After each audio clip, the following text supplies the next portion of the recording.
ఈ విషయాలు జనరల్గా మాట్లాడుతున్నాను, ఎందుకంటే ఆలయంలో మాట్లాడుతున్నాను.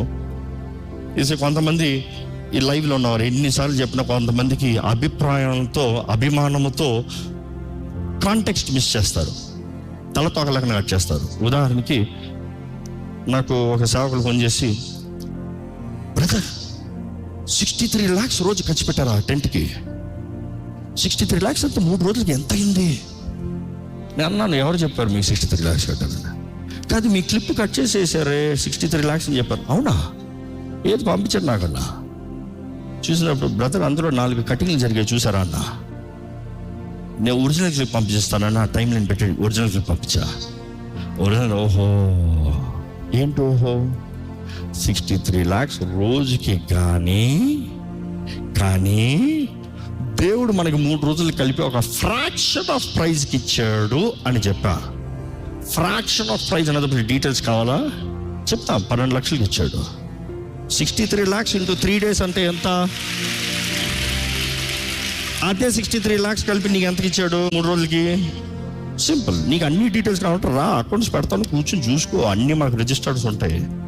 ప్రభుత్వానికి ఎలాగో పెడతాం కదా.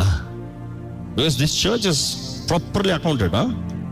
Everything is every week accounts వెళ్తున్నట్టు. Every week we have CAs, we have accounting.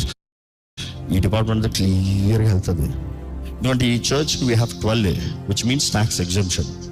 అంటే గవర్నమెంట్ వదలదు, స్కూట్నీ ఎక్కువ ఉంటుంది. ఇందుకు నువ్వు ట్యాక్స్ ఎగ్గొడతాం కదా, ఎగ్జెప్షన్ ఉంది మన ఇంటికి, సొసైటీకి. సో దాంట్లో చూసినప్పుడు నువ్వు డబ్బులు ఎక్కడ వాడేవు అనేది చూపించాలి, బిల్లులు పెట్టాలి.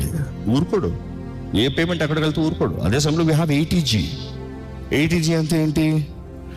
ట్యాక్స్ పేయర్ మీ ట్యాక్స్ ఇక్కడ కట్టిన ఆ ట్యాక్స్ అమౌంట్ చర్చ్కి డొనేట్ చేసినప్పుడు మీకు రిసీట్ ఇస్తే మీరు అక్కడ సబ్మిట్ చేసుకుంటే మీరు ఆ ట్యాక్స్ అక్కడ కట్టక్కర్లేదు, ఇక్కడ కట్టారు కాబట్టి. సో దిస్ అంటే గవర్నమెంట్ ఏంటంటే నా ట్యాక్స్ నువ్వు తీసుకుంటున్నావు, ఎక్కడ వాడుతున్నావు అని అడుగుతాడు. So everything is accounted. కానీ అన్ని లైవ్లో కూర్చొని అన్నీ వివరించాల్సిన అవసరం లేదు. నేను అదే అంటాను, నువ్వు వచ్చావా, నువ్వు చేసావా, నువ్వు చూసావా, నువ్వు ఇచ్చావా? మరి నువ్వెవడో అడుగుతాను, నేను దాంట్లో పోయి లెక్క చెప్పుకుంటానికి. సింపుల్. లెక్క అప్ప చెప్పాల్సిన లెక్క అప్ప చెప్తాము, చేయాల్సిన పని నమ్మకంగా చేస్తాం.